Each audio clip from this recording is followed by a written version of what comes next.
a giant mistake. I flew out here on United, because they're giving those tickets away.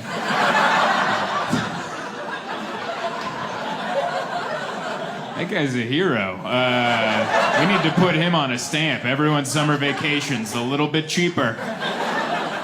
Thanks to him. Oh, there you go. I flew with last time before this, I flew to Boise. I flew with a buddy of mine. I don't know if you've ever flown with someone like this. We were flying from San Diego to Boise, and before the plane took off, he crossed himself up. You know, he gave him the Father, the Son, the Ghost of Christmas Past. He hit all the corners. But we had a connection in Oakland. We had to get on another plane in Oakland, and as we're taking off, he hits it again. And I looked at him, I go, that doesn't transfer from the first one? You gotta hit it every time? Like, if I was doing it, I would do one big one in the morning. I'd be like, hey, for everything. For whatever may come up. And he goes, no, you gotta do it every time. I'm like, all right, cool, then do it.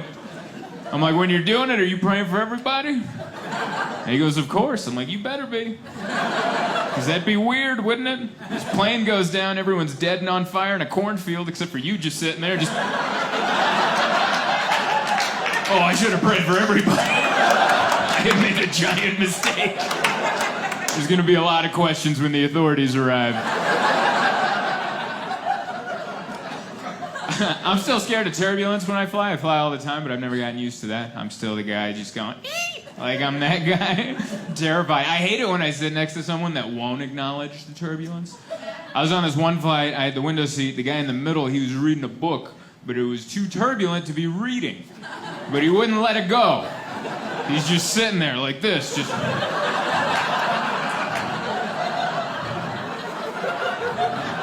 And I'm over here terrified.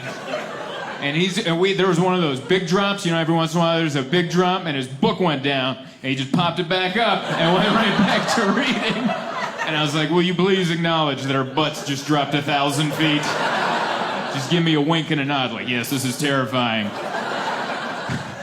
Just something. I do this, you can try this too. I've done this to cope with being afraid of the turbulence. I do this reverse psychology thing. So now when I'm in a plane and it gets choppy, in my head I go, yeah, take it down. Let's do it. Let's put it in the ground. Let's see what you got. And then when it doesn't crash, I go, that's what I thought. That way I felt like I was in charge. I kept that plane in the air. Oh, so friendly.